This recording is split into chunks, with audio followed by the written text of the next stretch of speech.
நேரம் நாம் தேவனை துதித்து ஆராதிக்கலாம். சந்தோஷமா இருக்கீங்களா?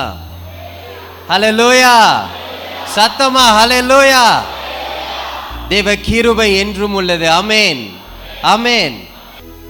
எல்லாரும் சந்தோஷமாக கைகளை தட்டி நாம் தேவனை துதிக்கலாம். தேவ கிருபை என்றும் உள்ளது, அவர் கிருபை என்றும் உள்ளது. அவரை போற்றி துதித்து பாடி அல்லேலூயா என்று ஆர்ப்பரிப்போம். அவரை போற்றி துதித்து பாடி அல்லேலூயா என்ற தேவ கிருபை, தேவ கிருபை என்றும் உள்ளது, அவர் கிருபை என்றும் உள்ளது. அவரை போற்றி துதித்து பாடி அல்லேலூயா என்று ஆர்ப்பரிப்போம். அவரை போற்றி துதித்து பாடி அல்லேலூயா என்று ஆர்ப்பரிப்போம். நெருக்கப்பட்டோம் மடிந்திடாமல் கர்த்தர் நம்மை காத்ததாலே. நெருக்கப்பட்டோம் மடிந்திடாமல் கர்த்தர் நம்மை காத்ததாலே. அவர் நல்லவர், அவர் வல்லவர், அவர் கிருபை என்றும் உள்ளது. அவர் நல்லவர், அவர் வல்லவர், அவர் கிருபை என்றும் உள்ளது. தேவ கிருபை என்றும் உள்ளது, அவர் கிருபை என்றும் உள்ளது. அவரை போற்றி துதித்து பாடி அல்லேலூயா என்று ஆர்ப்பரிப்போம். அவரை போற்றி துதித்து பாடி அல்லேலூயா என்று ஆர்ப்பரிப்போம். நித்திய தேவனாம் சத்தியம் பரந்தான் நித்தமும் நம்முடன் இருப்பதாலே. நித்திய தேவனாம் சத்தியம் பரந்தான் நித்தமும் நம்முடன் இருப்பதாலே. அவர் நல்லவர் என்றும் துதியுங்கள், அவர் கிருபை என்றும் உள்ளது. அவர் நல்லவர் என்றும் துதியுங்கள், அவர் கிருபை. தேவ கிருபை, தேவ கிருபை என்றும் உள்ளது, அவர் கிருபை என்றும் உள்ளது. அவரை போற்றி துதித்து பாடி அல்லேலூயா என்று ஆர்ப்பரிப்போம். அவரை போற்றி துதித்து பாடி அல்லேலூயா என்ற என் இயேசு ராஜா, என் இயேசு ராஜா ஸ்தோத்திரம். என் இயேசு ராஜா ஸ்தோத்திரம். ஸ்தோத்திரமே, ஸ்தோத்திரமே உயிருள்ள நாள் எல்லாமே. அப்பா ஸ்தோத்திரமே, ஸ்தோத்திரமே உயிருள்ள நாள். இரக்கம் உள்ளவரே, இரக்கம் உள்ளவரே, மனதுருக்கம் உடையவரே. இரக்கம் உள்ளவரே, மனதுருக்கம் உடையவரே. நீடிய சாந்தமும் கிருபை அன்பு நிறைந்து வாழ்பவரே. நீடிய சாந்தம் கிருபை அன்பு நிறைந்து வா. எல்லாரும் சத்தத்தை உயர்த்தி என் இயேசு ராஜா ஸ்தோத்திரம். என் இயேசு ராஜா உமக்கு ஸ்தோத்திரம். ஸ்தோத்திரமே, ஸ்தோத்திரமே உயிருள்ள நாள் எல்லாமே. அப்பா ஸ்தோத்திரமே, ஸ்தோத்திரமே உயிருள்ள.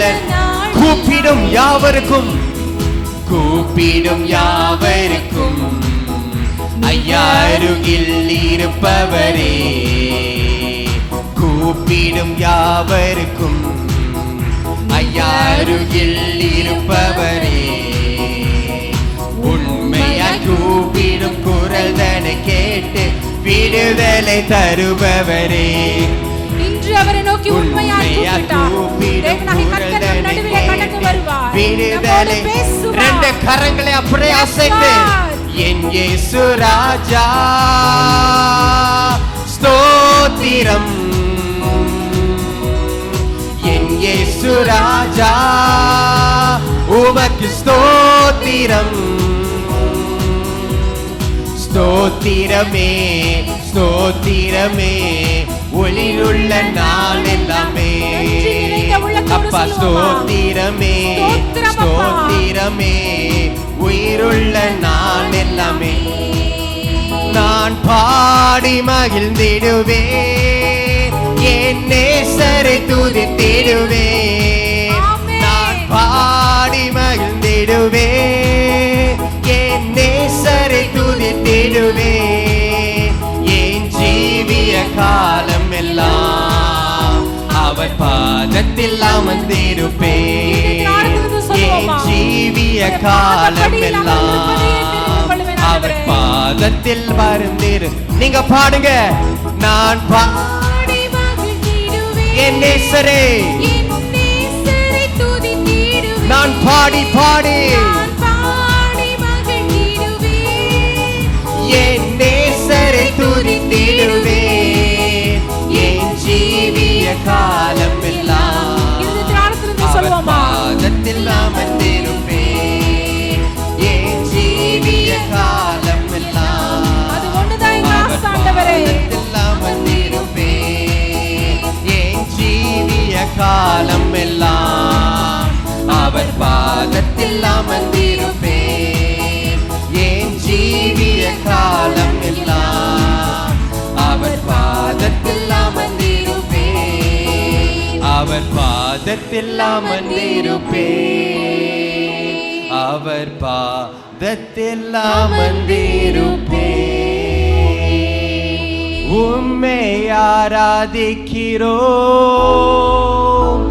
ஆர்ப்பரிக்கிறோம், அன்பு செய்கின்றோம்.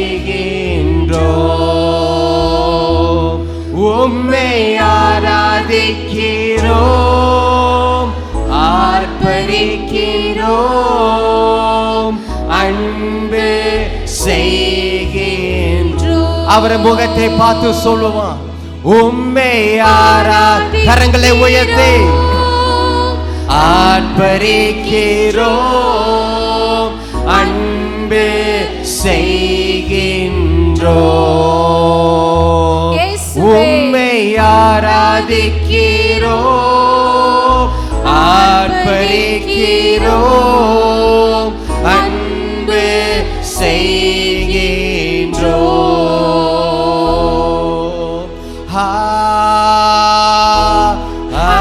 ஹல்லேலூயா.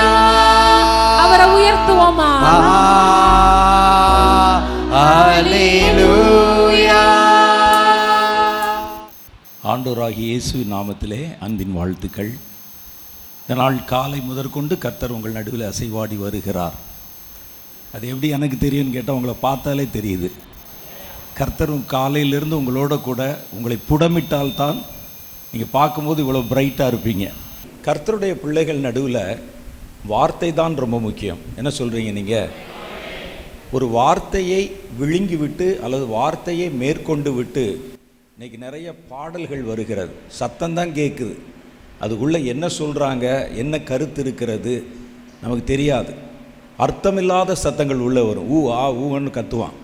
கேட்டால் கடைசியில் அது கிறிஸ்தவ பாடல்னு சொல்லுவாங்க. இடையிடையில் இயேசு அப்படிங்கிற பேர் வந்துக்கிறோம். அது முக்கியம் அல்ல. பாடல்கள் இருக்கணும், இசையும் இருக்கணும்.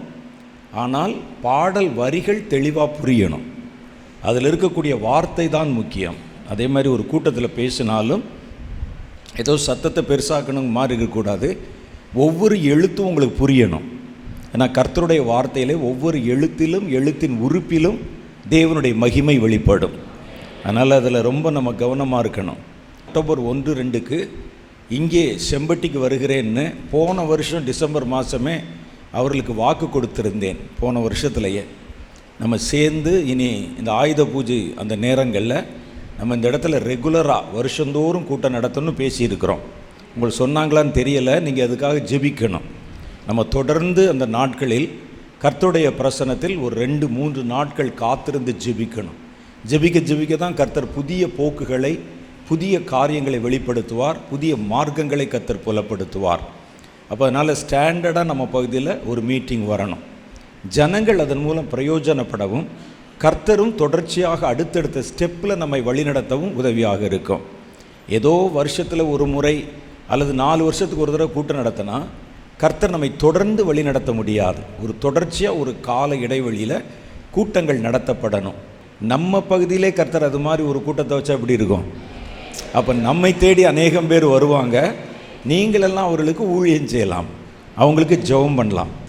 அந்த நோக்கத்தில் தான் நம்முடைய பகுதியிலும் கர்த்தர் பேசணும், நம்முடைய பகுதியிலும் கர்த்தர் ஒரு பெரிய அசைவாடுதலை கொண்டு வரணும் அப்படிங்கிற நோக்கத்தில் தான் நீங்கள் பக்கத்தில் வந்து போகிற தூரத்தில் ஒரு கூட்டத்தை ஒழுங்கு செய்திருக்கிறோம். இது எப்போவோ ஒரு தடவை நடத்தப்படுகிற கூட்டம் அல்ல. பிரதருடைய மனசில் கர்த்தர் கொடுத்த ஒரு தரிசனம், ஒரு ஆலோசனை, தொடர்ச்சியாக வருஷந்தோறும் நடத்தணும். அது ஆரம்பத்தில் அற்பமாக தான் இருக்கிற மாதிரி தெரியும், வர வர அது பரிபூர்ணமாகிவிடும் அப்படின்னு கர்த்தர் சொல்லியிருக்கிறதுனால இந்த கூட்டத்தை நம்ம எப்படியும் அவாய்ட் பண்ணக்கூடாது. முதல் கூட்டத்துக்கு வந்துடணும்னு நேற்றே நான் வந்துட்டேன். கர்த்தர் நம்மோடு கூட இடைப்பட்டு பல காரியங்களை பேசுவார். அதனால் நம்ம ஒரு நாள் நம்ம சகோதரர்கள் மூலமாக கர்த்தர் நிறைய காரியங்கள் பேசினார். பாடல்கள், ஆராதனைகள் மூலம் நம்மை அனல் ஏற்றினார். அது பார்க்கும்போதே தெரியுது, இங்கே சூடு அடிக்குது, அப்படி அந்த அளவுக்கு நெருப்பாக இருக்கிறீங்க. அதனால் கர்த்தர் இன்றைக்கி பெரிய காரியம் செஞ்சுருக்கிறார். இன்னொன்று உங்களுக்கு தெரியுமா, கர்த்தர் ஒரு மனிதனை மறுரூபமாக்குவதற்கு 3 நாள் 4 நாள்லாம் தேவையில்லை. வேதம் சொல்லுது, ஒரு இமை பொழுதிலே, ஒரு நொடி பொழுதிலே கர்த்தர் உங்களை மறுரூபமாக்கிடுவாராம். நம்மளை அப்படி கொஞ்சம் கொஞ்சமாக சன்னமாக மாற்றி தம்முடைய சாயலுக்கு அப்படி மாற்றுறது, அது ஒரு டைப் இருக்குது. ஆனால் கர்த்தர் உங்களை மாற்றணும்னு நினச்சிட்டா வேதம் சொல்லுது, ஒரு இமை பொழுதிலே, ஒரு நொடி பொழுதிலே நாம் மறுரூபமாகி அவரோடு கூட இருப்போம் அப்படின்னு பவுல் நமக்கு சொல்லியிருக்கிறார். கர்த்தர் எந்த நொடியிலையும் நம்மை மாற்றி விடலாம், எந்த நிமிஷத்திலும் நம்மை தொட்டு விடலாம். அதனால் நாளைக்கு ஒரு பெரிய நேரம் இருக்கிறது. அதிலும் கர்த்தர் நம்மோடு கூட இடைப்பட்டு பெரிய காரியங்களை பேசி நம்மை வழி நடத்துவார். கர்த்தர் ஒரு நோக்கம் இல்லாமல் எதையும் ஆரம்பிக்க மாட்டார். இந்த இடத்துல தொடர்ந்து ஏதோ கர்த்தர் கிரியை செய்ய வேண்டும் என்று விரும்புகிறார்.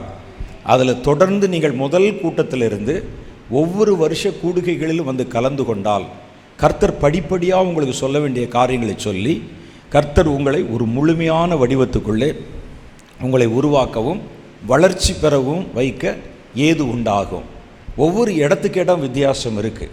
ஒவ்வொரு இடத்திலும் ஒவ்வொரு விதமான வளர்ச்சியை கர்த்தர் வைத்திருக்கிறார். ஒவ்வொரு விதமான கூட்ட ஜனங்களுக்கும் ஒவ்வொரு விதமான இடம் இருக்கிறது. ஒரு ஊட்டி கொடைக்கானல் பக்கம் போனீங்கன்னா, நீங்கள் பக்கத்தில் கொடைக்கானல் இருக்கு, உங்களுக்கு தெரியும், நல்ல பூக்கள் நிறைய மலர்ந்துருக்கும். நம்ம பார்த்தோன்னே ஆசையாக இருக்கும், நம்ம வீட்டில் கொண்டு போய் வச்ச இதே மாதிரி வளர்த்தால் எப்படி இருக்கும் அப்படின்னு ஆசைப்பட்டு தொட்டி தூக்கிட்டு வந்துடுவானுங்க. கொண்டு வந்து வீட்டில் வச்சிங்கன்னா அடுத்த நாளே கருகி போயிடும். என்ன தண்ணி ஊற்றினாலும் வளராது. காரணம் என்னென்னா, அந்த செடி அந்த இடத்துல தான் வளரணும். அந்த நிலம் என்று ஒன்று இருக்கிறது, வளர்ச்சின்னு ஒன்று இருக்குது. அதனால் திருப்பத்தூரில் ஒரு கூட்டம் இருக்குது, 4 மாடில் கூட்டம் இருக்குது. கர்த்தர் ஏன் இங்கே வைக்கிறார்னா, இங்கே வேறு ஒரு புது விதமான ஜனங்களை கர்த்தர் உருவாக்க விரும்புகிறார். அப்போ இந்த இடத்துக்கு ஒரு தன்மை இருக்குது, அந்த கூட்டத்துக்கு ஒரு தன்மை இருக்குது. இங்கே கர்த்தர் கூட்டி சேர்க்கிற மனிதர்களுக்கு ஒரு தன்மை இருக்குது. எல்லாமே எல்லா இடத்துலையும் விளைஞ்சிருமா? ஒரு தேக்கு மரம் எல்லா இடத்துலையும் விளைஞ்சிருமா? விளையாது. ஒரு ரோஜா பூ அங்கே மலையில் இருக்கிறது வேற ஒரு இடத்துல விளையாது. அப்போ இந்த நிலத்துக்குன்னு கர்த்தர் ஏதோ ஒரு கலர் வச்சிருக்கிறார். இந்த நிலத்திலிருந்து விளைவிக்க கர்த்தர் அதற்கென்று சில புதிய பயிர்களை வைத்திருக்கிறார். அதனால தான் கர்த்தர் உங்களெல்லாம் இங்கே கொண்டு வந்திருக்கிறார். அப்போ நமக்கு கர்த்தர் வாகாக வைத்திருக்கிற இடத்துல நம்ம தொடர்ந்து கர்த்தர் நாட்டின தோட்டத்தில் கடைசி வரை நிலை நின்று கனி கொடுக்கணும். கனி கொடுக்கறது பெருசு இல்லை, கர்த்தர் நாட்டின தோட்டத்திலே கனி கொடுக்கணும். அதான வேதம் சொல்லுது நமக்கு. கர்த்தர் நாட்டின தோட்டத்திலே கடைசி வரை நீ கனி கொடுப்பாயின்னு பாட்டு கூட இருக்குது. அப்போ கனி கொடுக்கும். வழி அருகிலே இருக்கிற மரம் கூட கனி கொடுக்கும். வழி அருகிலே இருக்கிற மரம் கனி கொடுக்கும். அல்லது ஆள் சொந்தக்காரனே இல்லாத மரங்கள் கூட கனி கொடுக்கும். ஆனால் கர்த்தருடைய தோட்டத்துக்குள்ளே நம்ம கனி கொடுக்கணும். அப்போ நம்முடைய கனிகள் கொடுக்க கர்த்தர் கொடுத்த ஒரு தோட்டம்தான் இந்த இடம் என்பதை நீங்கள் மறந்து விடக்கூடாது. அப்போ இந்த தோட்டத்தில் விளைவதற்கு என்று கர்த்தர் ஒரு குறிப்பிட்ட கூட்டத்தை வச்சிருக்கிறார். இந்த இடத்திலிருந்து தோன்றுவதற்கென்று சில குறிப்பிட்ட கனிகளை வைத்திருக்கிறார். இது வேறு இடத்துல விளையாது. ஆகவே தான் கர்த்தர் நம்மை வற்புறுத்தி இந்த இடத்தை ஆயத்தப்படுத்த சொல்லி, உங்களுக்கே தெரியும், ஒரு 4-5 வருஷத்துக்கு முன்னால் வந்திருந்தீங்கன்னா இந்த இடமே வேறு மாதிரி இருந்தது. கர்த்தர் அடுத்தடுத்த கட்ட வளர்ச்சிகளை உண்டாக்கி தங்குவதற்கு இடம் கொடுத்து இந்த ஹாலெல்லாம் நல்லா நேர்த்தியாக்கி, இன்னும் இருக்குது வேலை, இப்போ தான் ஆரம்பிச்சிருக்கு. கர்த்தர் ஏன் இதை அடுத்தடுத்து செய்து கொண்டு வருகிறார்னா, கர்த்தருக்கு இந்த நிலமும் தேவை, இந்த நிலத்தில் விதைக்கக்கூடிய விதைகளும் தேவை, இதில் வளர வேண்டிய கனிகளும் தேவை, மரங்களும் தேவை. அதுக்கு தான் கர்த்தர் நம்மை கூட்டி வந்திருக்கிறார். அதனால் நம்ம பல இடங்களில் நடக்கிற கூட்டங்களில் போய் நம்ம சில காரியங்களை கற்றுக்கொள்ளலாம். ஆனால் நமக்குன்னு கர்த்தர் கொடுத்துருக்கிற இடம், நம்ம கால் மிதிக்கக்கூடிய இடத்துல பக்கத்தில் கர்த்தர் நமக்கென்று வைத்திருக்கிற இந்த இடத்துக்குன்னு ஒரு புதிய மகிமை இருக்கிறது, ஒரு வித்தியாசமான மகிமை இருக்கிறது. அதை நீங்கள் இந்த இடத்துல தான் நுகர முடியும். அப்போ இந்த இடத்துல வேறு கொள்ளும்போது தான் அதற்கு ஏற்ற கனியை நம்ம பெற்றுக்கொள்ள முடியும். அப்போது அதற்குன்னு ஒரு கூட்டம், அதற்குன்னு அதை நடத்துவதற்கு ஒரு மனிதர் இருக்கணும். 2 மரங்களை குறித்து நம்ம கர்த்தருடைய வேதத்தில் படிக்கிறோம். வழி அருகிலே இயேசு எரிகோவுக்கு போகிற வழியில் ஒரு காட்டத்தி மரம் இருந்தது. அந்த மரத்தில் நிறைய இலைகள் இருந்தது. அந்த மரம் பட்டுப்போன மரம் இப்போ வரைக்கும் இருக்குது. நீங்கள் எரிகோ பக்கத்தில் போனீங்கன்னா பார்க்கலாம். இதாங்க அந்த மரம் காமிக்கிறான். உண்மையான எனக்கு தெரியாது, நான் பல தடவை பார்த்துருக்கிறேன் அந்த மரத்தை. இப்போவும் பெரிய மரம் இருக்குது. ஏன்னா அந்த இஸ்ரேலில் இருக்கிற ஒலிவ மரமாக இருந்தாலும் அத்தி மரமாக இருந்தாலும் ஆயிரக்கணக்கான வருஷங்கள் உயிரோடு இருக்கும். அப்போ அந்த மரம் இன்னும் இருக்குதுன்னு சொல்கிறாங்க, நான் பார்த்துருக்குறேன். ஆனால் அது அந்த மரமானு எனக்கு தெரியலை. இந்த டூரிஸ்ட் பிளேஸில் எதையாவது சொல்லுவானுங்க, அது அப்படியும் இருக்கலாம். ஆனால் அந்த மரம் ஒன்று இருந்தது. இயேசு அந்த வழியாக போனார். அந்த மரத்தை பார்த்தாரு, நிறைய இலைகள் இருந்தோடனே புசிப்பதற்கு ஏதாவது கிடைக்குமா என்று பார்த்தார். உள்ள ஏதாவது பழம் இருக்கான்னு பார்த்தா இலை தவிர வேறு ஒன்றுமே இல்லை. அத்தி மரத்துக்கு ஒரு குணம் என்ன அப்படின்னு கேட்டால், அதில் இலை இருந்தால் கண்டிப்பாக பழம் இருக்கும். பழம் இல்லாத காலத்தில் இலைகள் உதிர்ந்து இலையுதிர் காலத்து மரத்தை போல் குச்சி குச்சியாக நிற்கும். இப்போ பார்த்தோன்னே கண்டுபிடிச்சிருவாங்க, இலை இல்லை அப்படின்னா கனி இருக்காது அப்படின்னு அவர்கள் விலகி போயிடுவாங்க. ஆனால் இலைகள் இருந்தால் கண்டிப்பாக அதில் காய் இருக்கும், அதில் கனி இருக்கும். இது செழிப்பாக இருக்குது. அப்போ இது பக்கத்தில் போய் இயேசு பார்த்தால் உள்ள ஒன்றுமே இல்லை. இப்போ இயேசு பார்த்த மாதிரி எத்தனை பேர் பார்த்துருப்பாங்க? செழிப்பாக இருக்குதே, இலையாக இருக்குதே, உள்ள கனி இருக்குன்னு சொல்லி பல மணி நேரத்துக்கு வேஸ்ட் பண்ணியிருப்பான். இலைகளெல்லாம் அப்படி தேடி தேடி பார்த்து ஒன்றையும் காணுன்னு போயிருப்பாங்க. பல பேரை ஏமாற்றி கொண்டிருந்த ஒரு மரம்.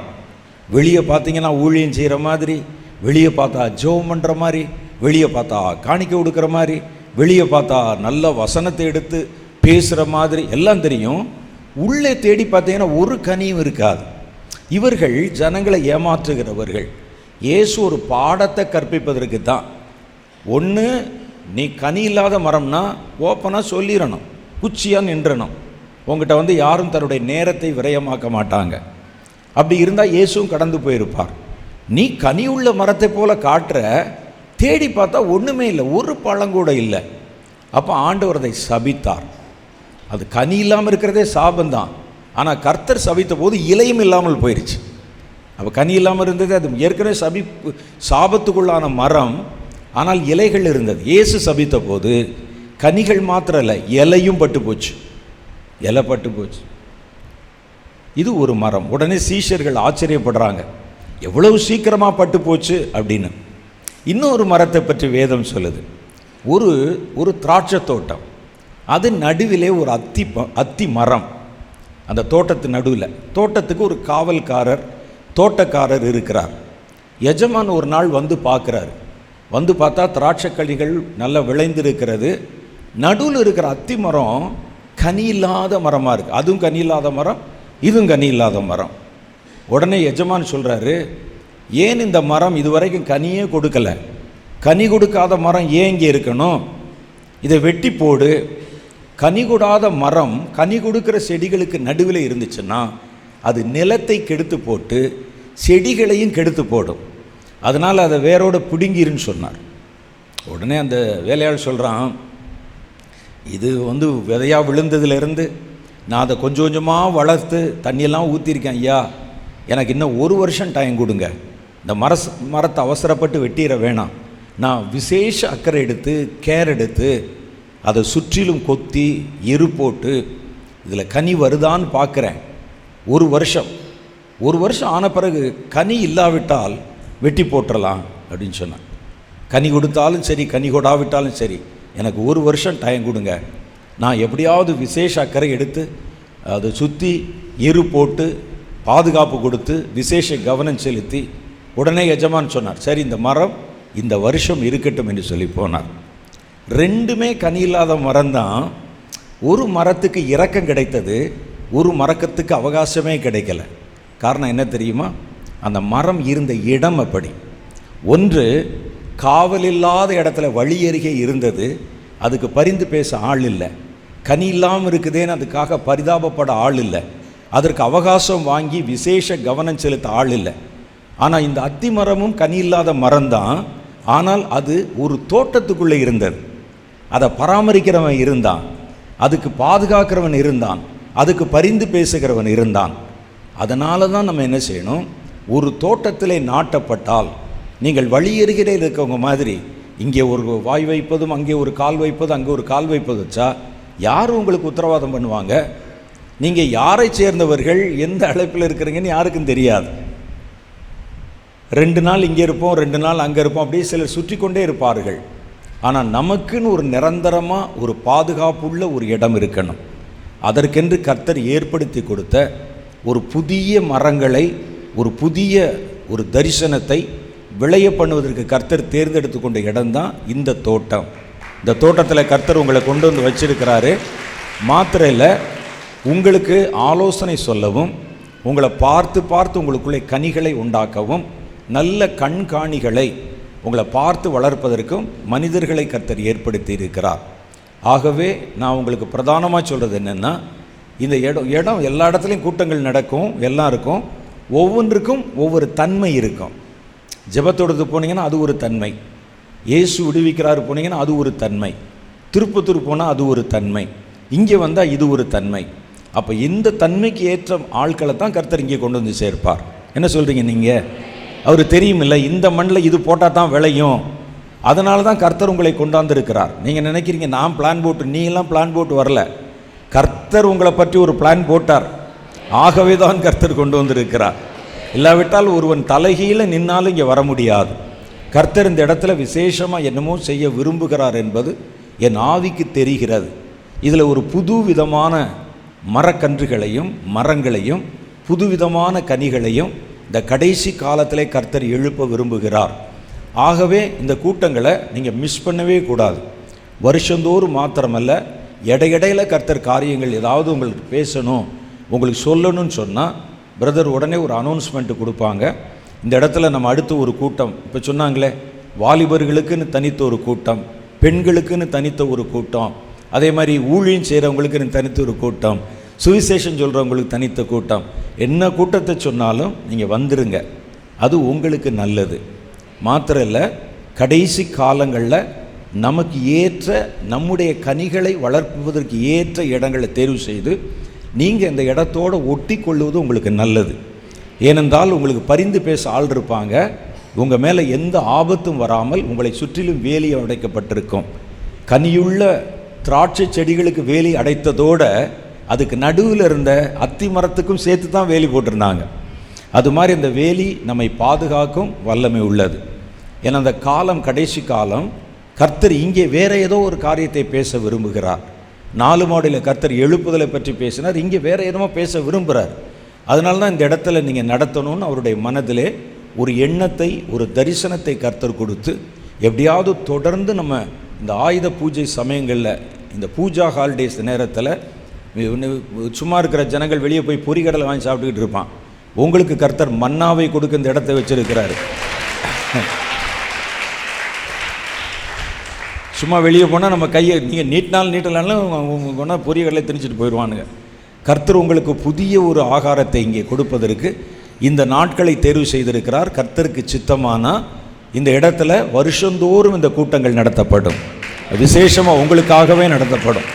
அப்போ அந்த நேரங்களில் நீங்கள் வரணும்.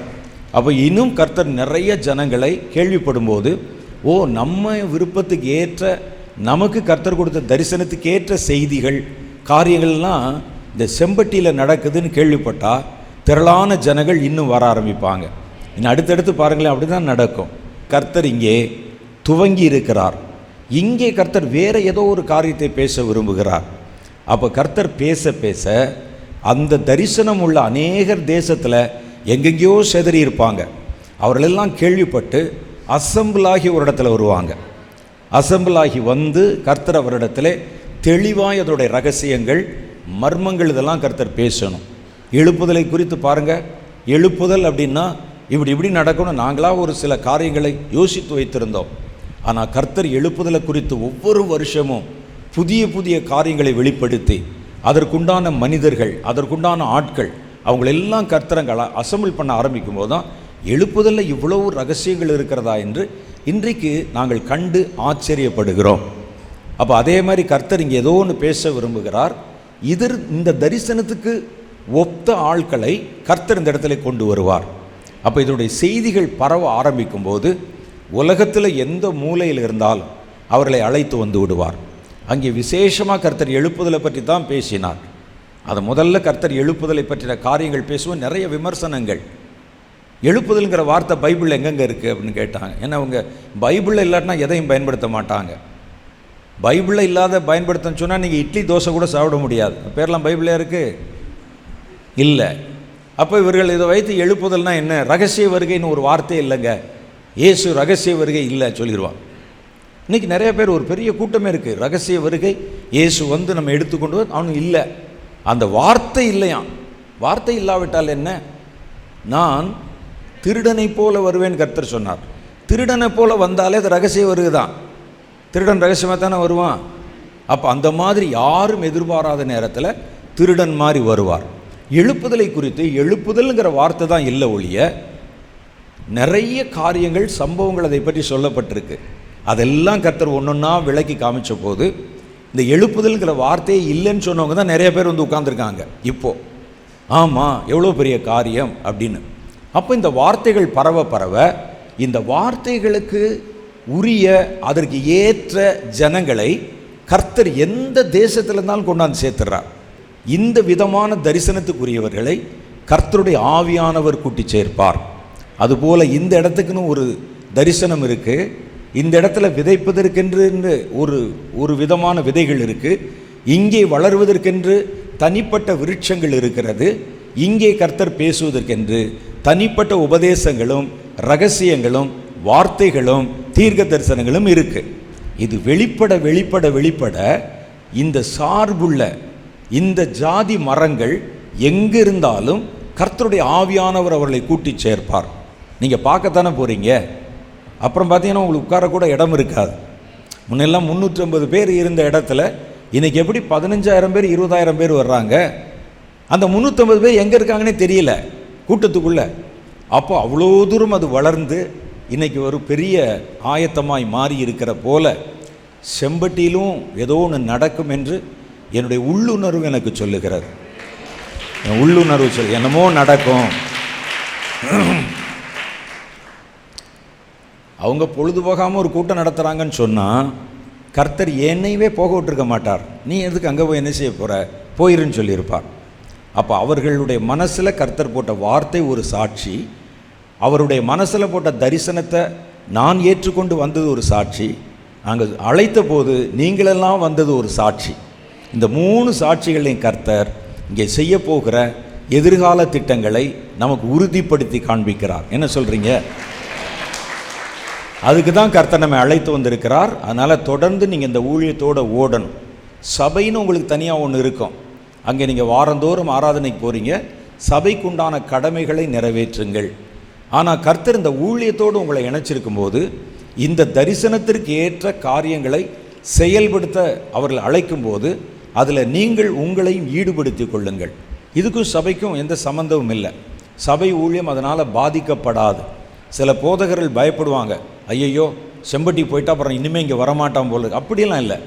இங்கே வந்து பல பெரிய காரியங்களை கற்றுக்கொண்டு உங்கள் சபைக்கும் அது பயன்படும்படிக்கு அங்கேயும் அவருடைய கனிகள் வெளிப்படும் என்பதையும் மறந்துடக்கூடாது. அப்போ இனி வருகிற கடைசி காலங்களில் காலத்தை நம்ம அறிந்து கொண்டால் அந்த காலத்துக்கு ஏற்ற காரியங்களை நம்ம செயல்படுத்த ஆரம்பிக்கணும். நம்ம வாழ்கிற காலம் நமக்கு பயத்தை உண்டு பண்ணுகிறது. இதெல்லாம் வேதத்தில் சொல்லப்பட்டது தான். மத்தேயு 24, லூக்கா 21, மார்க் 13 போன்ற அதிகாரங்களிலெல்லாம் கடைசி காலத்தின் அடையாளங்களை பற்றின காரியங்களை இயேசு பேசியிருக்கிறார். கடைசி நாளில் படிக்கும்போது நமக்கு பயங்கரம் தெரியல, அது நடக்கும்போது தான் அதனுடைய நிதர்சனம் தெரிகிறது. நமக்கு யுத்தங்களையும் செய்திகளையும் கேள்விப்படுவீர்கள். அப்படியா? ஓகே, நம்ம என்ன சினிமாவில் பார்க்குற யுத்தம் மாதிரி நினச்சிட்டோம். உண்மையான யுத்தம் வரும்போது தான் அதனுடைய தாக்கம் என்னன்னு தெரியுது. காசாலேருந்து வெளிவருகிற பல செய்திகளை நீங்கள் பார்க்குறீங்க. பிள்ளைகள் சாப்பிடுவதற்கு உணவில்லை, இடிந்து போன கட்டடங்களுக்கு நடுவில் ஏதாவது மிச்சம் மீதி இருக்குமான்னு பிள்ளைகள் போய் தேடுகிறார்கள். இடிந்து விழுந்த சுவர்களை விலக்கி தங்கள் பெற்றோருடைய மரித்த சடலங்கள் அங்கே இருக்குமான்னு தேடுறாங்க. ஒரு பையன் கையில் மண்ணை எடுத்து தன் வாயிலே போட்டுக்கொண்டு கடைசியில் உங்கள் அடுத்த தலைமுறையை மண்ணை சாப்பிட வச்சுட்டீங்களேன்னு கேட்குற செய்தி நீங்கள் யூடியூப்பில் பார்த்து அதிர்ச்சி அடைந்திருப்பீர்கள். அப்போ யுத்தத்தின் செய்திகளையும் கேள்விப்படுவீர்கள்னு ஒற்றை வார்த்தையில் படித்த காரியம் கண்ணுக்கு முன்னால் நடக்கிறத பார்க்கும்போது எவ்வளோ பயங்கரமாக இருக்குது. அதே மாதிரி வேதத்தில் காரியங்கள் எல்லாம் நம்ம காட்டப்பட்டிருப்பது நாம் காலத்தை அறிந்து கொள்வதற்காக. கர்த்தருடைய பிள்ளைகள் முதல்ல யார் அறிவானோ அறிய மாட்டானோ, கர்த்தருடைய பிள்ளைகள் காலங்களை குறித்து அறிவவர்களுக்கு இருக்க வேண்டும் என்பது அவசியம் என்று வேதம் சொல்லுது. மற்றவன் காலத்தை அறிஞ்சு என்ன செய்ய போகிறான்? அந்த காலத்திற்கு தப்பும் சக்தி அவர்களுக்கு கிடையாது, காலத்தை நிறுத்தும் சக்தி அங்கே கிடையாது. ஆனால் தேவனுடைய பிள்ளைகளுக்கு காலத்தை குறைக்கவும் பயங்கரமான காலத்தை நிறுத்தவும் கூட அதிகாரம் இருக்கிறது. அவைகளிலிருந்து தப்பவும் அதிகாரம் இருக்கிறது. ஆனால் இதில் என்ன பெரிய ட்ராஜடின்னு கேட்டால், காலத்துக்கு தப்பவும் அந்த காலத்தின் ஆபத்துகளிலும் தப்பவும் காலத்தை நிறுத்தவும் அந்த காலத்தின் பயங்கரங்களை குறைக்கவும் அதிகாரம் உள்ள தேவனுடைய பிள்ளைகள் காலத்தை பற்றி கவலையே பட மாட்டான். ஆனால் காலத்தை நிறுத்தவும் அதிகாரம் இல்லை, அதை தப்பிக்கவும் அதிகாரம் இல்லைன்னு சொல்ல உலக மக்கள் காலங்களை பற்றி அவன் உட்கார்ந்து ஆராய்ச்சி பண்ணிக்கிட்டு இருப்பான். இது இன்னைக்கு மாறணும். தேவனுடைய பிள்ளைகள் காலத்தை குறித்து அறிகிற அறிவை அடைந்து இந்த கடைசி காலத்தில் நமக்கு கர்த்தர் நியமித்திருக்கிற ஓட்டம் என்ன, நம்மை கொண்டு கர்த்தர் என்ன செய்ய விரும்புகிறார், இந்த கடைசி காலத்தில் தேவன் நமக்கு வைத்திருக்கிற காரியம் என்ன, இந்த ஓட்டங்களிலிருந்து நம்ம தப்பிப்பது எப்படி போன்ற காரியங்களை தேவனுடைய பிள்ளைகள் தெளிவாக தெரிந்திருக்கணும்னு வேதம் சொல்லுது. லூக்கா சுவிசேஷம் 12வது அதிகாரம் 54 56 வரைக்கும் உண்டான வசனங்களில் இயேசு இப்படி சொல்லி இருக்கிறார். என்ன சொல்றார் பாருங்க.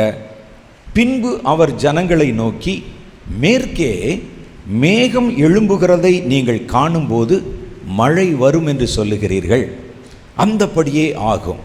தென்றல் அடிக்கிறதை நீங்கள் காணும்போது உஷ்ணம் உண்டாக்கும் என்று சொல்லுகிறீர்கள், அப்படியும் ஆகும். மாயக்காரரே, பூமியின் தோற்றத்தையும் வானத்தையும் தோற்றத்தையும் நிதானிக்க உங்களுக்கு தெரியுமே, இந்த காலத்தையோ நீங்கள் நிதானியாமல் போனது என்ன என்று கேட்கிறார்.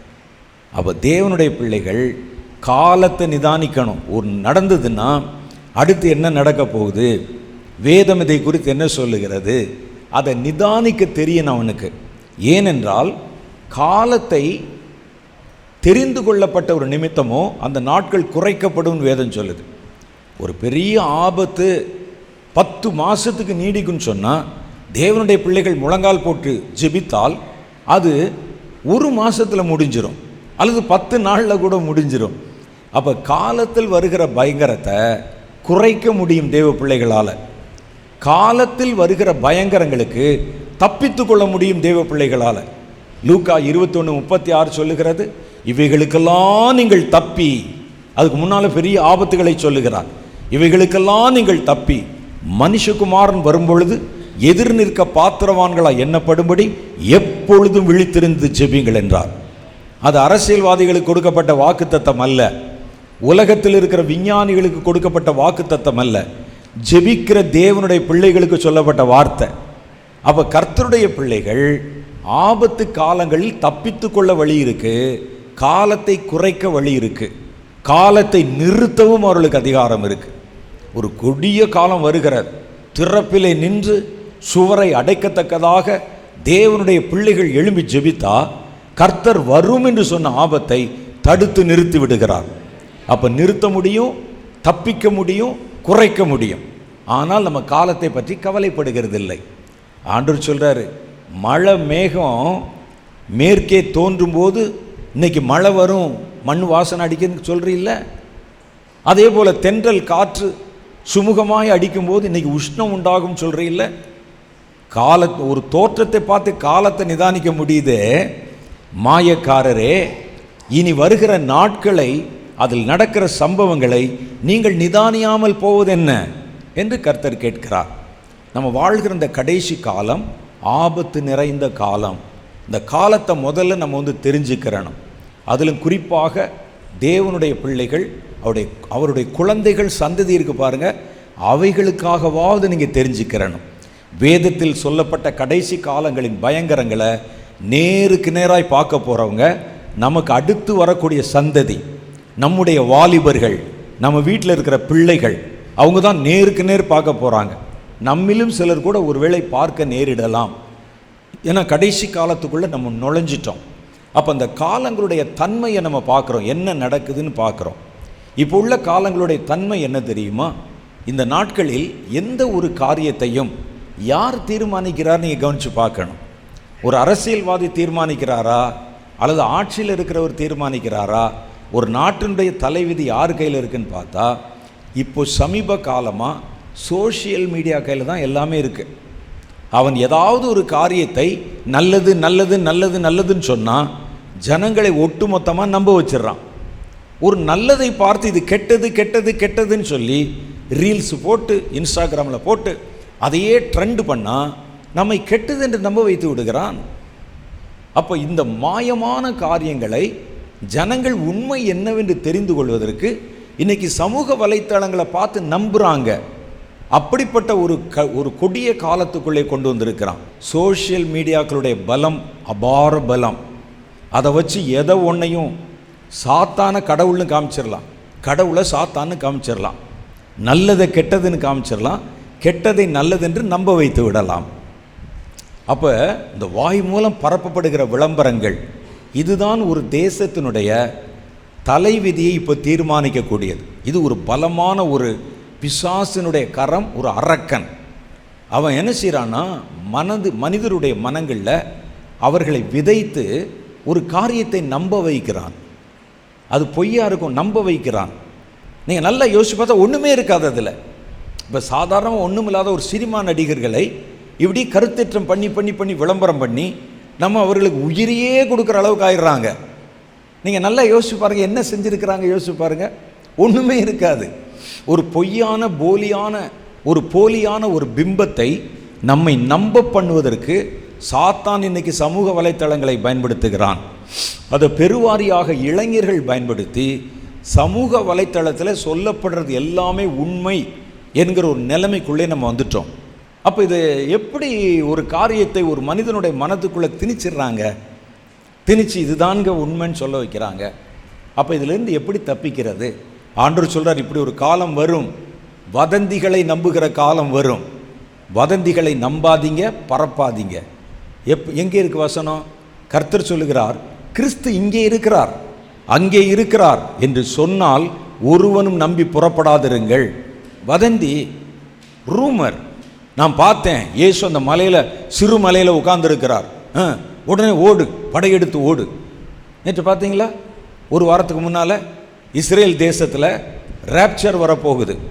அந்த கடைசி எக்கால சத்தம் ஒலிக்க போகுது. இஸ்ரேலில் இருக்கிற எருசலேம் மலையின் மேலே அது ஒலிக்க போகிறது அப்படின்னு ஒரு புரளியை கிளப்பி நாங்கள் தேசத்தில் எல்லாரும் நின்று ஒரே நேரத்தில் அந்த எக்கால சத்தத்தை முழக்க போகிறோம். அந்த மலைக்கு வந்தவர்களை கர்த்தர் ரேப்சரில் எடுத்து கொண்டு போய்விடுவார். அந்த ரகசிய வருகையில் பெரிய கூட்டம் மலை ஏறுறான், கை குழந்தையெல்லாம் தூக்கிட்டு ஏறுறாங்க. இப்போ இருக்குது, நீங்கள் போட்டு பாருங்கள் யூடியூப்பில். இதை நம்ப வைப்பது எது? ஏன் இப்படிப்பட்ட வதந்திகளுக்கு நம்ம இடம் கொடுக்கிறோம்? வதந்திகள் உண்மையை பொய்யாய் காட்டுகிறது, நல்லவனை கெட்டவனா காட்டுது, கெட்டவனை நல்லவனா காட்டுது. இதுக்கு தப்பிச்சுக்கிறதுக்கு ஒரே ஒரு வழி என்ன? நீங்கள் கேள்விப்படுகிற எல்லாவற்றையும் நம்பாமல் வேதத்தில் அது இருக்குதான்னு பாருங்க. வேதத்தில் கடைசி காலத்தில் உலகத்தின் சமாதானத்தை எல்லாம் ஒன்று சேர்த்து உலக நாடுகளுக்குள்ளே ஒரு ஐக்கியத்தை கொண்டு வந்து அவர்களுக்கு நடுவில் இருக்கிற பிரச்சனைகளெல்லாம் தீர்க்க கர்த்தர் தம்முடைய தூதனை அனுப்புவார் எங்கேயாவது இருக்குதா? இல்லை.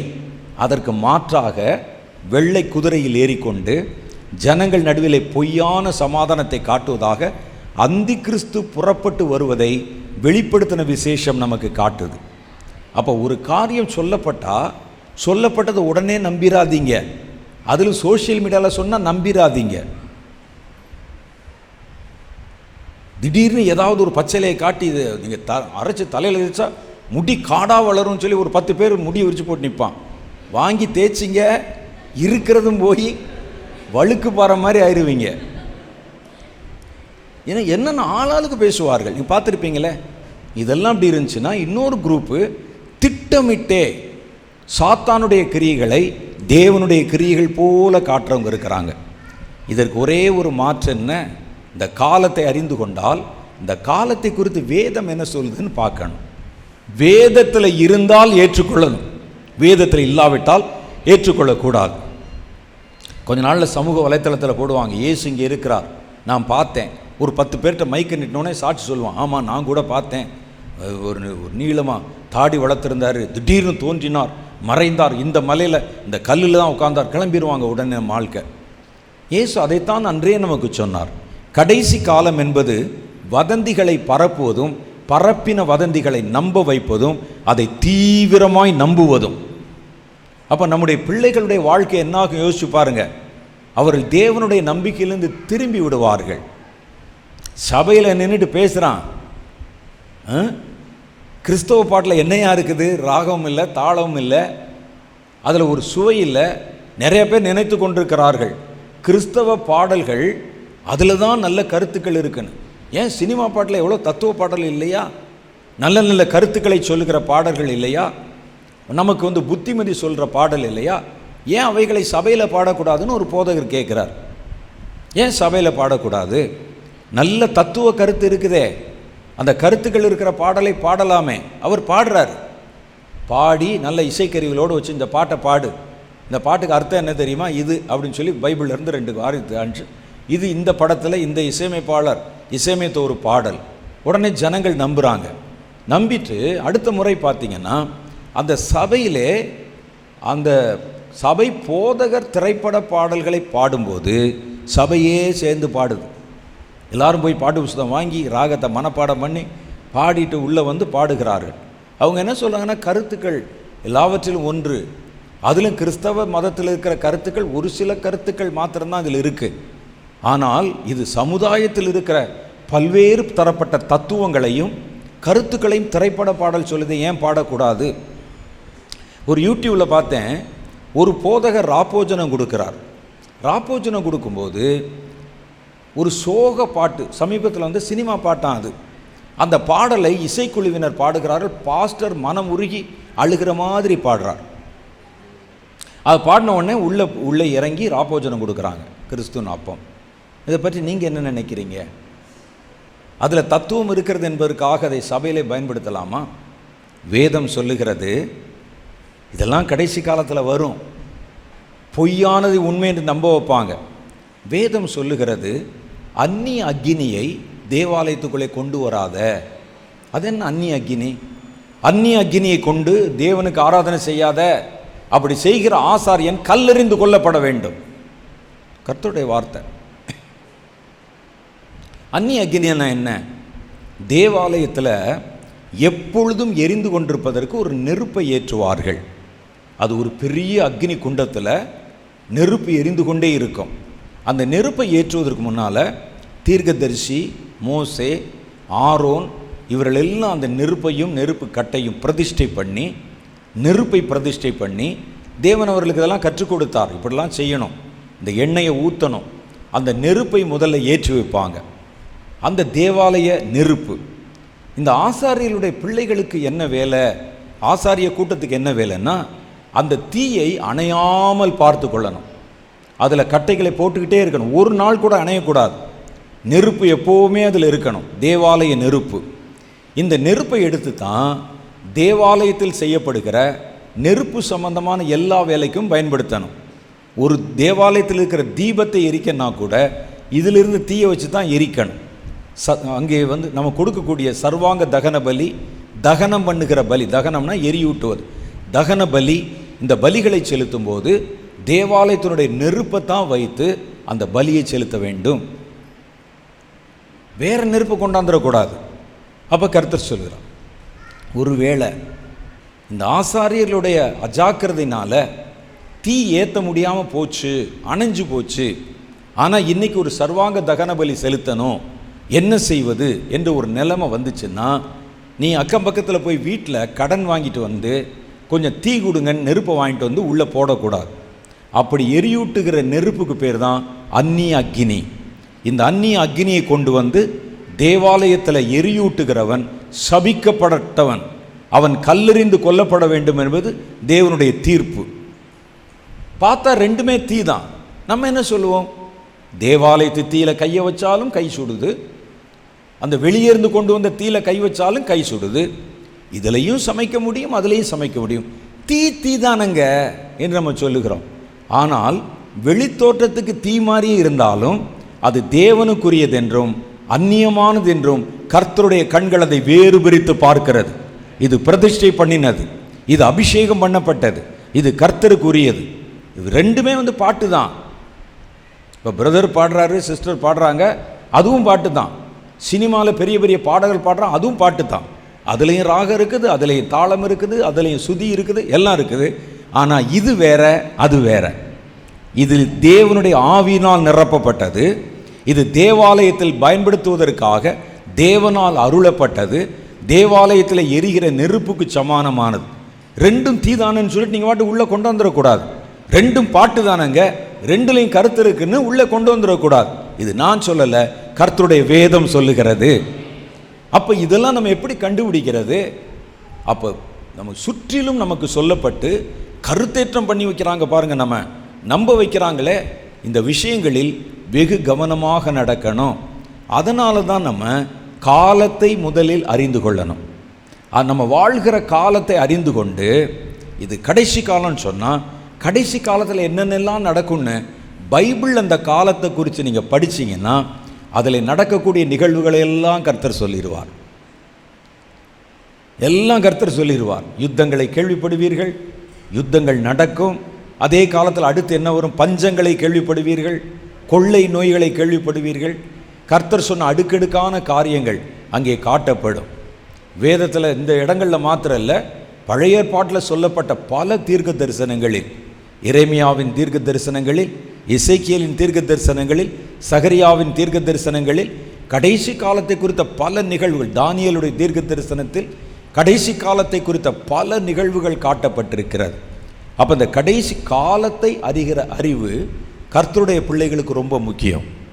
நீங்கள் எந்த காலத்தில் வாழ்ந்துட்டு இருக்கீங்க, இந்த காலத்தில் நீங்கள் எதிர்கொள்ள போகிற பிரச்சனை என்ன, நீங்கள் அதில் எப்படி நடந்து கொள்ளணும் அப்படின்னு கர்த்தர் நீங்கள் காலத்தை குறித்த அறிவுடையவர்களாக இருக்க விரும்புகிறார். காலத்தை குறித்த அறிவு இல்லாவிட்டால் என்ன நடக்கும் தெரியுமா? சொல்கிற எல்லாத்துக்கும் தலையாட்டிடுவீங்க. ஒரு கூட்டம் போய் சபையில், ஆமாம் நீங்கள் சொல்கிறது சரிதான் பாஸ்டர், ஏன் சொல்கிறான்?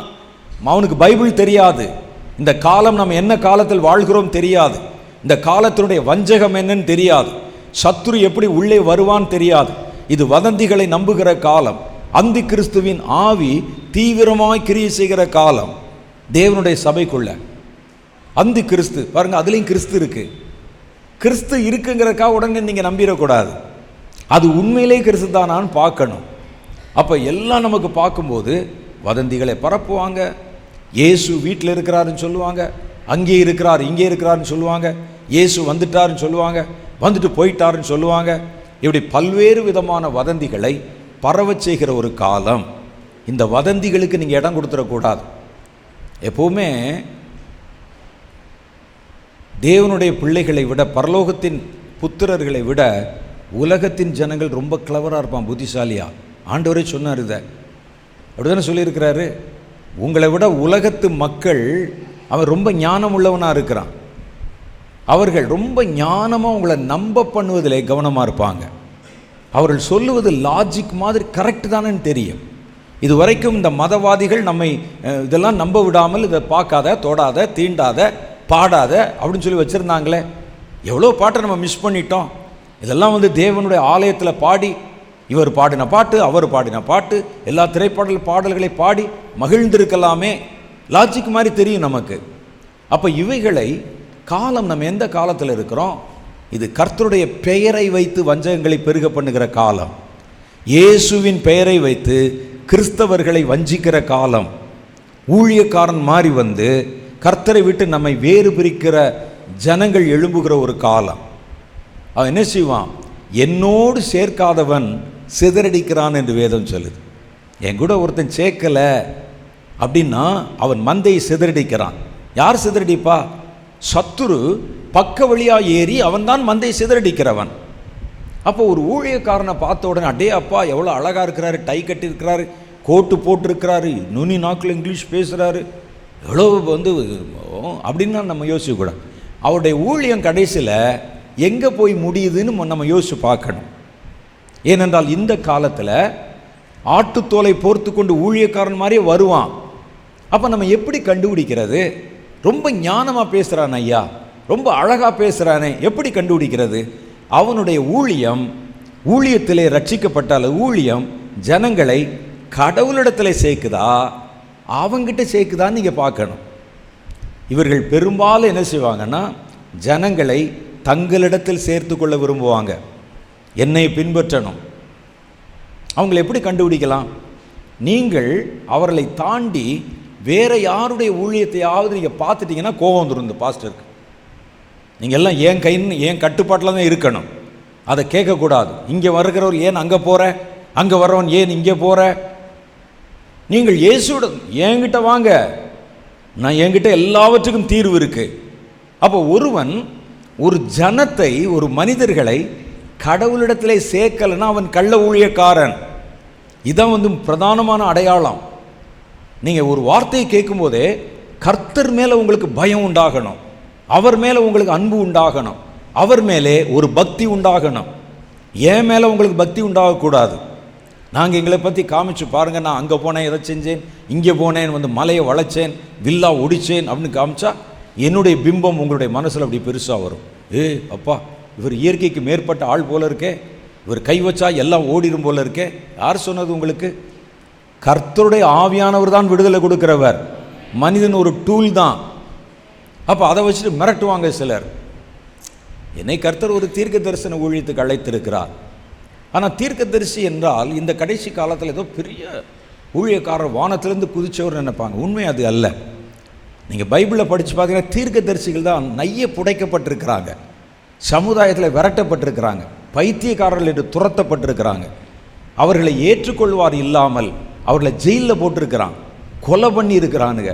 அதை ஏற்றுக்கொள்வதில்லை. கடினமான ஊழியம் அந்த ஊழியம். இப்போ தீர்க்கதரிசிகள் அப்படின்னு நீங்கள் நம்புறீங்க. இவர் கர்த்தருடைய தீர்க்கதரிசி, ஆண்டவர் சொல்கிறத அவர் சொல்கிறவர், அவர் காமிக்கிறத பார்க்குறவர். நான் உடனே அதை எனக்கு சாதகமாக பயன்படுத்தி கொண்டு நான் நினச்சா என்ன பேசலான்னு தெரியுமா? நீங்கள் தீர்க்கதரிசிகளுக்கு உண்டான ஆசீர்வாதத்தை பரலோகத்தில் அடைய வேண்டுமா? அதுக்கு ஒரு சுலபமான வழி சொல்லவா? தீர்க்கதரிசி என்கிற நாமத்தின் நிமித்தம் ஒருவனுக்கு ஒரு கலசம் தண்ணீராவது நீங்கள் குடிக்க கொடுத்தால் அதன் பலனை அடையாமல் போக மாட்டீர்கள். நீங்கள் தீர்க்க தரிசனம் சொல்ல வேண்டாம், தீர்க்க தரிசன அபிஷேகத்தில் நிரப்பப்பட வேண்டாம். தீர்க்க தரிசனுடைய பலனை பெற்றுக்கொள்ளணும்னா வேதம் சொல்லுது, அந்த தீர்க்க தரிசிகளுக்கு காணிக்க கொடுங்க, தசமபாகம் கொடுங்க, சொத்தை எழுதி கொடுங்க, பரலோகத்தில் நீங்கள் தீர்க்க தரிசியாய் முடிசூட்டப்படுவீர்கள் அப்படின்னு பேசுகிறாங்க. அதை நம்புவதற்கு ஜனங்கள் இருக்கிறாங்க. அப்போ ஜனங்களை நம்ம யார்கிட்ட சேர்க்கிறோம்? என்னுடைய வரத்தை காட்டி என்கிட்ட சேர்க்கிறேன், என்னுடைய ஞானத்தை காட்டி என்னிடத்தில் சேர்க்கிறேன். வேதம் சொல்லுகிறது, என்னிடத்தில் சேர்க்காதவன் சிதறடிக்கிறான், அவன் திருடனும் கொள்ளைக்காரனுமாக இருக்கிறான் வேதம் சொல்லுது. அப்போ நம்ம இந்த காலத்தில் எந்த காலத்தில் இருக்கோம் நமக்கு தெரியணும். நம்மை சுற்றிலும் என்ன நடக்கிறது நமக்கு தெரியணும். காலத்தை அறிகிற அறிவு நமக்கு வேண்டும். அப்போ தான் அந்த கடைசி காலத்தில் தப்பித்து கொள்ள முடியும். இவைகளுக்கெல்லாம் நீங்கள் தப்பி மனுஷகுமாரன் வரும்பொழுது எதிர் நிற்க பாத்திரவான்கள் அப்படின்னு சொல்கிறார். இவைகளுக்கெல்லாம் என்று எழுதப்பட்ட பட்டியலில் இந்த வதந்திகளுக்கு தப்புவதும் ஒரு பெரிய காரியமாக எழுதப்பட்டிருக்கிறது. அப்போ இந்த காலத்தில் நம்ம என்னென்னலாம் எதிர்பார்க்கலாம், என்னென்னலாம் வருவதற்கு வாய்ப்பு இருக்கிறது, அவைகள் எப்படியெல்லாம் நம்மை வஞ்சிப்பதற்கு வேஷம் போடும், இதெல்லாம் அந்த காலத்தை நீங்கள் தெரிந்து கொண்டால் அந்த காலத்தில் எப்படி நடந்து கொள்ள வேண்டும் என்று உங்களுக்கு தெரியும். ஒவ்வொரு காலத்துக்கும் ஒவ்வொரு அடையாளம் இருக்குல்ல. வெயில் காலத்தில் சாப்பிட்ற சாப்பாடு வேறையாக இருக்குல்ல, மழை காலத்தில் சாப்பிட்ற சாப்பாடு வேறையாக இருக்குல்ல, குளிர்காலத்தில் சாப்பிட்ற சாப்பாடு வேறையாக இருக்குல்ல, குளிர்காலத்தில் போடுற ட்ரெஸ்ஸு வேறையாக இருக்குல்ல, மழை காலத்தில் போடுற ட்ரெஸ்ஸு வேறையாக இருக்குல்ல, வெயில் காலத்தில் போடுற ட்ரெஸ் வேறையாக இருக்குல்ல. அப்போ ஒரு காலம் நம்முடைய உடையை தீர்மானிக்கிறது. அந்த காலத்தை தெரிஞ்சிருந்தால் நம்முடைய சாப்பிடுகிற உணவை தீர்மானிக்கிறது. நம்ம அந்த நேரத்தில் எப்படி அதை எதிர்கொள்ள வேண்டும் என்று நமக்கு தெரிகிறது. ஆகவே தான் ஆண்டவர் சொல்கிறாரு, இனி வருகிற கடைசி காலங்களை குறித்து அறிந்து கொள்ளுங்கள். வானத்தில் மேகங்கள் தோன்றும் பொழுது இனி ஒரு ராக்காலம் வருகிறது அல்லது மழை காலம் வருகிறது, தென்றல் அடிக்கும்போது உஷ்ணம் வருதுன்னு தேர்ந்து அதை எதிர்கொள்ள நீங்கள் உங்களை ஆயத்தப்படுத்துவதைப் போல வேதாகம காலங்களை நீங்கள் அறிந்து கொள்ளணும்னு கர்த்தர் உங்களுக்கு அறிவுறுத்த விரும்புகிறார். அப்போ முதல்ல நம்ம அதை அறிந்து கொள்ள என்ன செய்யணும்னா, முதல் காரியம் உங்களை சுற்றிலும் நடக்கிற வித்தியாசமான காரியங்களை கவனித்து பாருங்கள். கிறிஸ்தவர்கள் எப்படின்னு தலையை தொங்க போட்டு இப்படியே போய்கிட்டே இருக்கக்கூடாது. அப்படின்னா ஏமாற்றுன்னு உங்களை ஏமாற்றிட்டு போயிடுவான். கடைசி காலத்தில் கர்த்தர் சொன்னார், புறாக்களைப் போல கபடில்லாமல் இருங்கள், நல்லது. ஆனால் அதே நேரத்தில் சர்ப்பத்தை போல வினா உள்ளவர்களாக இருங்கள். அவ்வளோ சென்சிட்டிவாக, ஷார்ப்பாக, ரொம்ப ஷார்ப்பாக நடக்கிறத பாருங்கள். உங்களை சுற்றிலும் நடக்கிறத பார்க்கும்போது, நான் ப்ராக்டிக்கலாக சொல்கிறேன், உங்களை சுற்றிலும் நடக்கிறத பார்க்கும்போது இப்போது முந்தி நடந்ததை விட வித்தியாசமாக என்னென்னலாம் நடக்குதுன்னு சின்ன பட்டியல் போடுங்களேன் பார்க்கலாம். ஒரு 10 வருஷத்துக்கு முன்னால் நடந்ததுலேருந்து இப்போ வித்தியாசமாக என்னென்னலாம் புது காரியங்கள் வந்திருக்கிறது. வித்தியாசமாக சமுதாயத்தில் நீங்கள் எது நடக்கிறதை பார்க்கிறீர்கள். இப்போ நம்ம சுற்றி நடக்கிற வித்தியாசமான காரியங்கள், விகற்பமான காரியங்கள், இதெல்லாம் முந்தி இல்லை. இந்த மாதிரி காரியங்கள்லாம் முந்தி நடந்தது இல்லை. இப்போ வேறு மாதிரி நடக்குது. ஒரு காலத்தில் அருவருப்பான பாவங்களை பற்றி வெளியே பேச அசூசிப்படுவாங்க. அந்தரங்கத்தின் காரியங்களை வெளியிடத்தில் பேசுவதும் அவலட்சணமாக இருக்குமே என்று வேதம் சொல்லுகிறது. ஒளிப்பிடத்தில் செய்கிற காரியத்தை வெளியரங்கமாய் பேசுறது அபத்தமாக இருக்கும், அருவருப்பாக இருக்குமேன்னு வேதம் சொல்லுது. ஆனால் இன்றைக்கு எல்லாவற்றையும் ஓப்பனாக குழந்தைகள் முதற்கொண்டு எல்லாருக்கும் தெரிகிற மாதிரி வெளிச்சம் போட்டு காட்டுகிற ஒரு புதிய கலாச்சாரம் வந்திருக்கிறது. அதே மாதிரி ஓரின அந்த புணர்ச்சிக்காரர்கள் வேதாகம காலத்தில் இருந்திருக்கிறாங்க. ஆனால் அவர்கள் சமுதாயத்துக்கு தன்னை வெளியே காட்டாமல் இருந்திருக்கிறாங்க. கொஞ்ச காலத்துக்கு முன்னால் நாங்கள் கல்லூரிகளில் படிக்கிற காலத்தில் கூட அப்படித்தான். ஆனால் இன்றைக்கு அப்படி இல்லை. இப்படிப்பட்டவர்கள் நாங்கள் இந்த மாதிரியான வித்தியாசமான ஒரு ஆசை உள்ளவர்கள் தான் அப்படின்னு வெளியரங்கமாக சொல்கிறாங்க. பனியனில் போட்டுக்கிறான், வானவில் படத்தை வரைந்து கொள்ளுகிறார்கள், நாங்கள் இந்த மாதிரி இருக்கிறோன்னு சொல்லி. ஆண்கள் பார்த்தீங்கன்னா ஒரு காதில் கடுக்கன் போட்டிருப்பான். நீங்கள் நினைப்பீங்க ஃபேஷன்னு, அதனுடைய அர்த்தமே வேறு. ஒரு காதில் கடுக்கன் போட்டு ஒரு ஆண் வருகிறான் என்றால் அவன் ஓரின சேர்க்கையாளன் என்பது பொருள். அவங்களுக்கு அசோசியேஷன் இருக்குது. வெளிநாடுகளில் இந்த ஒரு காதில் கடுக்கன் போட்டு வந்தால் கவனமாக இருக்கணும். பெண்கள் கூட தைரியமாக இருக்கலாம், ஆண்கள் கவனமாக இருக்கணும் அவர்களை பார்த்தால். அப்போ இந்த கலாச்சாரம் தீவிரமாய் பரவி கொண்டு வருகிறது. ஒரு காலத்தில் பெண் பிள்ளைகள் வெளியே போனால் நம்ம என்ன சொல்லுவோம், கவனமாக போயிட்டு வா, பொம்பளை பிள்ளை ராத்திரி நேரம் வெளியே சுத்தாத. இன்றைக்கி ஆபத்து பெண்களுக்கு மாத்திரம் இல்லை, ஆண்களுக்கும் வந்து விட்டது. பெரிய பெரிய கூட்டங்கள் அமைத்து, பெரிய பெரிய ட்ரஸ்ட்டு வைத்து, பெரிய பெரிய நிறுவனங்கள் வச்சு, பெரிய அசோசியேஷன்ஸ் ஏற்படுத்தி, பெரிய ஃபெலோஷிப் வைத்து இவர்கள் இன்றைக்கி பப்ளிக்காக நடமாட ஆரம்பிச்சிருக்கிறாங்க. ஒரு காலத்தில் இதெல்லாம் அருவருப்புன்னு ரோமர் 1ஆம் அதிகாரம் சொல்லுகிறது. அவர்களை கர்த்தர் இழிவான இச்சைக்கு ஒப்பு கொடுத்தார். அவர்களும் ஜென்ம சுபாவத்தில் அனுபவத்தை மாற்றி ஆணோடு ஆணும் பெண்ணோடு பெண்ணும் விபச்சாரம் செய்தார்கள்னு ரோமர் 1வது அதிகாரத்தில் சொல்லுது. அது ஒரு காலத்தில் பாவம். இவைகளை வெளியே பேசுவது கூட அருவருப்பாக இருந்ததே. இன்னைக்கு பப்ளிக்கில் வெளியே வர்றாங்களே, எல்லா நாட்டிலையும் வெளியே வருகிறார்களே, அவர்களுக்கு உரிமை கொடுக்கப்படுகிறதே. ஏன் இந்த கலாச்சார மாற்றம்? எப்போ இருந்து இந்த மாற்றம் பார்க்குறோம்?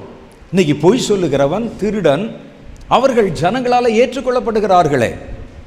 எவ்வளோதான் ஒரு மனிதனை ஒரு டிக்டேட்டர் மாதிரி ஒரு ஆளுமை செய்து நம்முடைய வாழ்வாதாரத்தை பறித்து நம்ம கையில் இருக்கிற காசெல்லாம் கரைத்து தெருவில் நிற்க வச்சு எல்லாருடைய வாழ்வாதாரத்தை பறித்து நம்மை கடினமான பாதையில் நடத்தி எலெக்ஷன் நின்னா மறுபடியும் ஒரு கூட்டம் போய் அவங்களுக்கு ஓட்டு போட்டு இவரெல்லாம் எங்கள் தலைவர்கள் சொல்கிறாங்களே. இந்த மாற்றமெல்லாம் இப்போ தானே உண்டாயிருக்கு.